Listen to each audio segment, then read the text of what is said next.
Thank you for listening. If you want to know more about us and our services, please visit our website at www.wsk9co.com. Hello, can you hear me? Yep. Can you hear me? Hi. I can't. Oh, I think my volume was too low. Okay. Everything's turned up? Yep. Okay, great. So, Blair, we're doing a series for February of matchmaking. Okay. And the journey of going through, puppy selection and breeder selection and breed selection and then, making that match. And all the other clients that we're talking to have already been matched up, or we've paired up a dog, or whatever that is. And you're in the beginnings of this whole dog selection journey. And the things that I really have appreciated with you is your research and your due diligence, and really figuring out what breed that you want, to what's going to be a best match for your current dog that you have, and also, working and finding a breeder of these breeds. So, so we're just going to go through. I have Michelle, who you've met, and Melissa, and Shannon here. And so we're going to just kind of go through and talk about your journey and where you're at this point, because we've had some real ups and an incredibly big crash with it all. So talk to me about your first, when you got Louie, you did that journey all on your own, and talk to me a little bit about that and working with the breeder that you got him from and what kind he is, and just a little bit about your lifestyle and who you are. Yeah. So when I got Louie,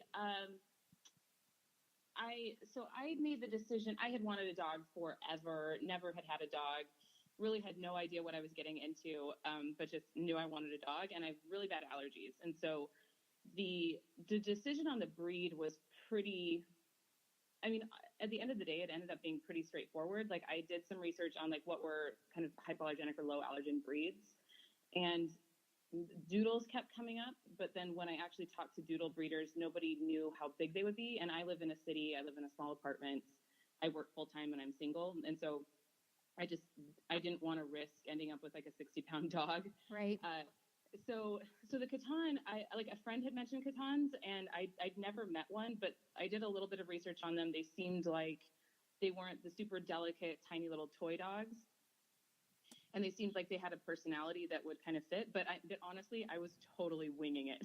So, and I really just went off of I don't think that they will bother my allergies as sure. The main decision criteria. Yep. And so with breeders, what I did there is, again, it was really straightforward. So I'm kind of vaguely familiar with the AKC. So I went on their website and found their breeders of merit, and Katans are not super common dogs. So there was only one breeder of merit. So I called her, and she had a litter that was going to be ready in 8 weeks or so. I think I called when they had just been born. And so I got the dog.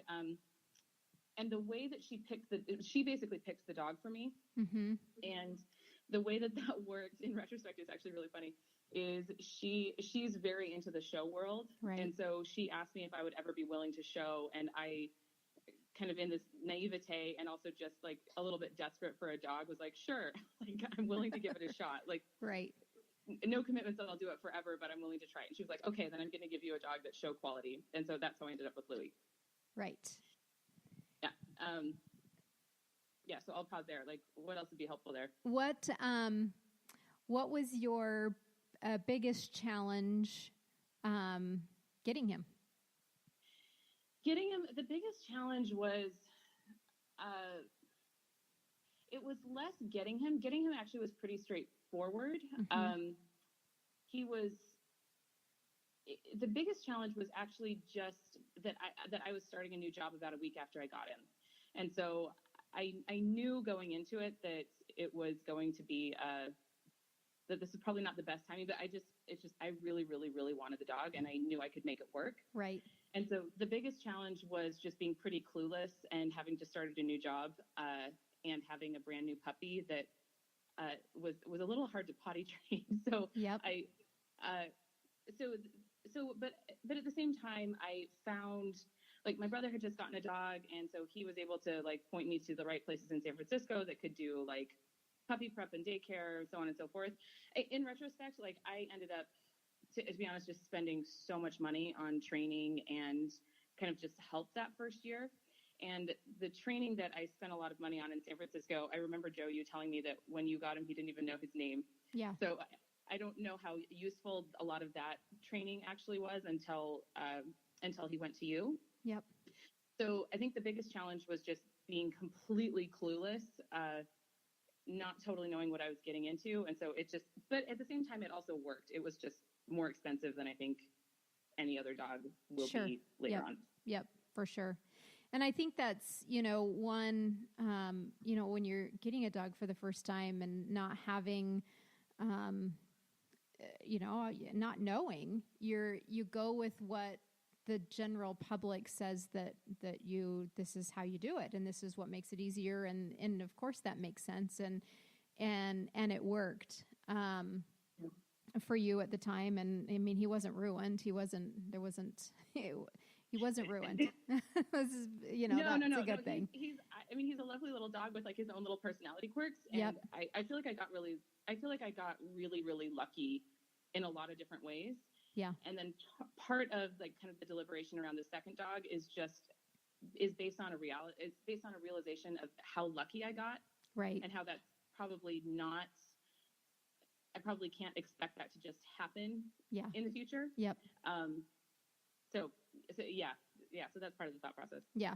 So now life is kind of into routines, and you're ready for the second dog, knowing that there's going to be a third dog, and there was another little dog and a big dog in the equation of life, with also knowing that kids are going to be a part of the future as well. Yep. And so as you were going through trying to find the next breed, and knowing all of that, and we kind of went back and forth, and obviously the first priority is the allergy thing, and we bounced breeds back and forth, and then and now you have settled on what breed? A Tibetan Terrier for the second one. And why a Tibetan Terrier? So with the Tibetan Terrier, I did a ton of research, and it turned out that with the low allergen breeds, there are actually a ton of small breeds that fit that criteria. So, but when I actually started looking, so what I did is, like, I'm an ex-consultant, and I'm very comfortable in spreadsheets. So I just pulled a list of all of the breeds that were under about 35 pounds and low allergen or hypoallergenic. And then I just started kind of, like, evaluating them against, like, the criteria that I needed. And so the criteria that I needed were, like, they needed to actually be low allergen. I think that a lot of them a lot of breeds kind of claim that, but there are definitely kind of varying levels of low allergen within that classification. Right. The other stuff is, as you mentioned, it's like they have to be good with kids. Like, I'm planning to have kids at some point in the future, and I have a ton of little kids in my life, like through, like, my brother and his wife will probably have kids at some point, and then I have a ton of little cousins that I see quite a bit. So they really need to be good with kids. I do still live in a city, and so I'm planning to move back to Salt Lake. But even in Salt Lake, my house is downtown. Yep. So I needed a dog that would be okay off leash, and not run away. Yep. Like, could be okay off leash, like in Pioneer Park, and not just kind of disappear, because it's like, if they disappear there, it's really not good. Yep, exactly.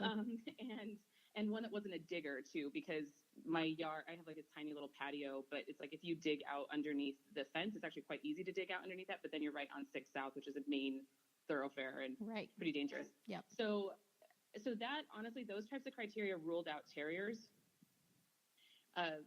most terriers, and also just personally, like when I've been around terriers, I know Joe, you mentioned that some of them can actually be quite lovely, but most of my experience with terriers has just been like they're kind of aloof, and part of it with the terriers was also just that Louie is he's very independent, and so he's not the most cuddly, and so kind of wanting a dog that would kind of balance that out a little bit. What were the other things with Tibetan terriers? Honestly, I also just really like the history of them. Yeah. I was just fascinated by this kind of really, really long history, and just kind of all these like really cool stories with them. So I like that. I think those were the main things. Yep. That I was factoring in. Yeah. So then you went to finding a breeder. Yep. And so found a breeder. And she had the puppies, and we actually got videos and pictures and whatnot of these puppies. And then what happened? Well, and then she told me that I had discussed with her up front that I wanted to, there were like kind of two criteria. One, her temperament test, and two, your point of view on the videos, and then make a decision after that. And it seemed like it would work because she wasn't doing temperament tests until they were at least 6 weeks. Yep. And so at around 5 weeks, I just told her, it was like, by the way, Joe and I are really liking the little boy. There were 3 and there was one little boy in there. And she told me, she was like, oh, he's already spoken for. So I think that was when I kind of realized that working with a breeder is not quite as straightforward. Right. as like usual business kind of relationships are. Yep. So yeah, so that's kind of where we're at. And have you found any others at this point? Any other breeders? No. Any other breeders? Yeah. So when I first pulled together the list, there were a couple others that could be okay. I haven't reached out to them because I have followed up with the breeder that I had originally talked to, and I think there is something that she has two more litters that could be on the way kind of in the next little bit. Okay. And so I think that one could still work out. And I also just really, really, really liked her approach. Yep. So I feel like I'm kind of ready to give it another go, but if it doesn't work, I have a couple of plan B options. Perfect. Great. What do you feel like going through this journey with me is different than going through the journey you went through with Louie? I feel a lot more informed. Like I feel like, let me think. I feel like going through it with Louie, I think that the fact that I wanted a dog kind of superseded everything. Right. And I got lucky. Yeah. And so now I feel like over time, it's like, first of all, it's like I'm around so many more dogs now, and I've just seen good dogs, I've seen bad dogs, and just the fact that they, like Louie, his life expectancy is anywhere from like 15 to 19 years. Yeah. So again, I feel super lucky that he's a good little dog, but I also am much less willing. I have like zero tolerance for kind of like risk on I want to make sure that I do not end up with a bad dog. Right. Or a bad dog, or bad dog is probably the wrong term, but like a dog that's not a fit. Yeah. Yep. And so going through this, I felt like I would have been totally flying blind. So now it's like, okay, I feel like I have my criteria. It's like, I know if Joe's okay with it, it's going to be fine. Right. And I know, my dog, my situation, like, what I'm looking for. So I just feel much more comfortable that I'm going to make a good decision. Yeah. And I'm going to end up with like kind of a nice little pack that everybody gets along and can kind of balance each other out as well. Right. So I just feel a lot more calm about it. Yeah. Michelle, what questions do you have? I have a question. What are your concerns about the next dog? We talked about all the pro things that are going on, but what are your concerns that you have about bringing in a new dog? My concerns are like getting a sense for just how much more work it'll be. My sense is that, like, I mean, you have with one dog, you go for walks, you go on for an adventure, like whatever else. And so it's like adding a second isn't that big of a deal is my thought, but just, I don't really know how much more work having 2 will be versus 1. I am a little worried about, so Louie is, well, as you guys know, he's been going through this little bullying phase, and it's actually getting quite a bit better, but I just want to make sure that kind of like any of like his little quirks, don't rub off on a new dog. And then conversely, I also want to make sure, I mean, Joe, I remember you looking at that video of that other little Catan that I was thinking about. Yeah. And just pointing out like that it's like Louie is like very confident and very comfortable and doesn't hoard anything, like has no kind of, isn't protective of toys or food or anything. And so just making sure that like a second dog isn't also going to disrupt all the good things about him. Yeah. And then also I really want to be able to go hiking. I really want to be able to go outside with the dogs. And so like one of the things is just generally having smaller dogs, especially in Salt Lake. This is just a more general concern. There's just so many really large dogs, and not all of them are particularly well trained. So I just kind of constantly worry about having smaller dogs that are hopefully going to be off leash, like going on hikes, going outside around some of the bigger ones. Yeah, so you mentioned that you really liked the approach of the breeder. Can you kind of explain her approach and what you like about it? Yeah, so with her approach, so what I did when I was looking at the breeders is, again, like I just started with the AKC website and just looked at all their breeders of merit, because I figured that had like some good criteria that means they're kind of like trying to stay true to the breed. At least, and are kind of like participating in that world. I was hoping that would make it guarantee that I would not at least get somebody who's running a puppy mill. Right. And so what I did is I called all of the breeders on my list. It wasn't like with Louie where there was only one breeder on the list for Catans. Like for Tibetans, there were a ton. So I pulled all of them. I don't care where they're located. So I called and talked to pretty much all of them. And first of all, some of them were just, I don't know how to say this, just a little concerning. I felt like some of them were so focused on kind of the conformation world that they would offer colors of dogs, which seemed a little bit beside the point to me. Or the way that they, like one of the questions that I was super upfront about asking is like, are you okay with, it's like, you won't just be working with me. It's like, I also want to make sure Joe, who knows my dog and like knows my situation, also has a point of view. Are you okay with that? And some people would just get a little bit weird about that, which seemed like a flag. So some of it, to be honest, was like process of elimination. There were a lot of breeders that I was just really uncomfortable with. But then this breeder, she has this website that's very extensive. You can just tell from that, and then definitely from talking to her, how much she loves and cares about her dogs. She also focuses on therapy dogs, like breeding dogs that are going to have a temperament that will be good for therapy work, like volunteering or whatever, which Joe knows this was one of I really, really wanted to be able to volunteer with Louie and have him be a therapy dog. And then about 6 months ago, I finally just gave up and realized he's just not into it. And so, but her focus on that told me two things. Like one, it was like kind of in line with what I want to do. And second, it also told me that she's really, really, really watching for temperament. So she's not just breeding for the lines and the structure and the whatever and the coat, but she's also watching to see like how the temperament turns out. So that was really the main thing that I really, really liked about her, and that seemed really different about her. Also, it's like some of the other breeders were telling me things like that made me just think that they weren't looking at temperament at all. Like they were telling me you could never have a Tibetan Terrier off leash. They were really worried about a Tibetan with Louie, who's 15 pounds, because a Tibetan would be so much bigger than him, even though they're not that much bigger. So there were just a lot of things like that made me think that they didn't really know their dogs.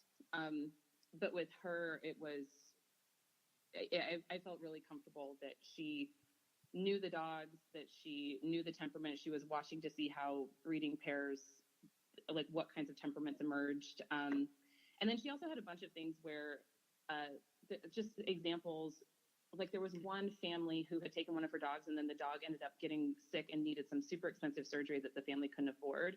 And so the breeder and her husband took the dog back, paid for the surgery, and then returned the dog back to the family. And so stuff like that just showed that they were invested in the dog for the long term. Oh, they weren't just churning him out and placing him. That's cool. Good for you for asking questions. That's awesome. Yeah. Shannon? Of this process of selecting a new dog, what would you say has been the most challenging part?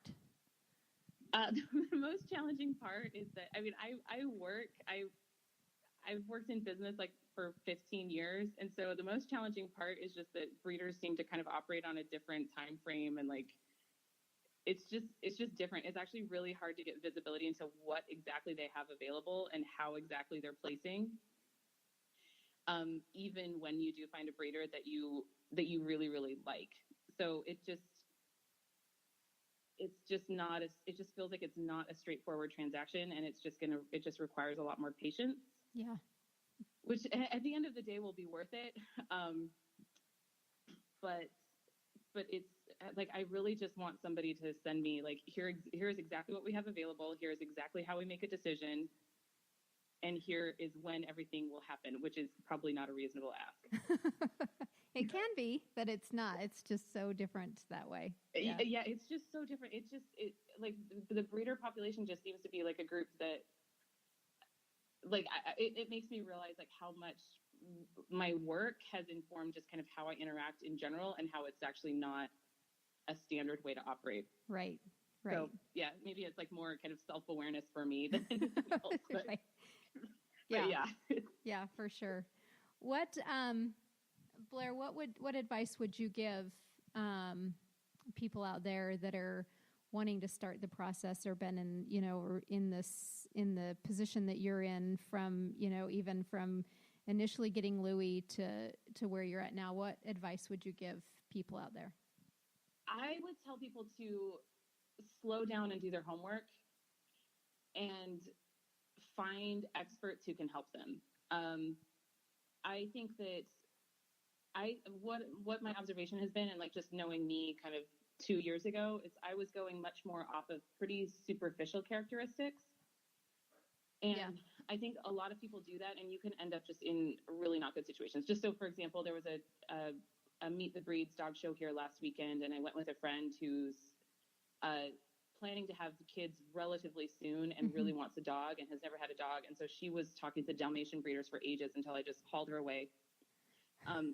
But I think that it's like, you really have to kind of be honest about what does your life look like, right? And what kind of dog would actually be happy in that. And you can do your own research, but then also try to find people that you trust, like you guys, to kind of help advise and help get you more comfortable. Yeah. And then also, I think it's, what else? I think it's also just really being aware of how much investment you'll need to make during, especially that first year. Because I kind of vaguely knew that it was going to be a little tough and probably like a lot of time, but I had no idea. But just thinking, it's like, it doesn't end when you get the puppy.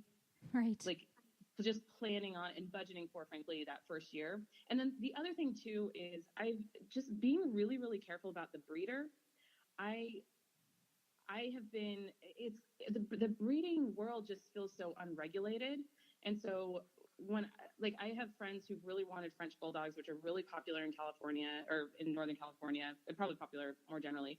But it's like, when they call a breeder, there have been times when friends have been told, like, oh, I don't have one right now, but call me in 4 weeks and I'll have one for you. And it's like, that seems like such a huge red flag to me. Yeah.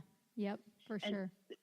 Yeah. So it's like, just kind of knowing where you're getting the dog from, and being really, really mindful about that, and really, really careful about that, I think is super important, just for the kind of like the health of the breeds generally. But also just, I think that there's a lot of kind of, to be frank, like kind of shady ethics that it's like, even somebody who's kind of smart and does like a minimum amount of homework can kind of miss. Right. So I think really doing homework on the breeders, I think is super, super important. Yeah. Blair, how did you find us? I found you actually through the Pilates studio that I go to in Salt Lake. There was a woman there that has two Newfoundlands. And she said, she was like, oh, Joe's the dog whisperer. If you ever need help. I was like, oh, I actually need help with my dog. so I got your number. And then I think it was like a month later, I reached out because Louie was having some separation anxiety issues. And that was when we got together. Yeah. Perfect. So, have you found it difficult being in California and us being here, going through this process? Oh no, it's really easy. Yeah. Like I don't even even if I were there, I don't know that the process would be different. Right. Like it's really not a thing. Yeah. And I think that's what's, I think people think, well, I don't know who to call locally. Well, we're here. We're here. It doesn't matter where you live. We're here. We can help you find and do whatever. Yeah. So, Blair, we're going to have you back on after you get your puppy. Oh, okay. And just kind of talk about, what it's like to have him in the home. And did you get what you were hoping for? You better get what you're hoping for, but we'll, I am fully confident. I have no doubt. And we will let you know when, this goes live out on iTunes and it's just a month of matchmaking. That sounds awesome. Great. Thanks, Blair. Thanks so much. Have a good day. Bye-bye. You too. Bye-bye. Thank you for listening. If you want to know more about us and our services, please visit our website at www.wsk9co.com. And as always, we urge you to get out and train.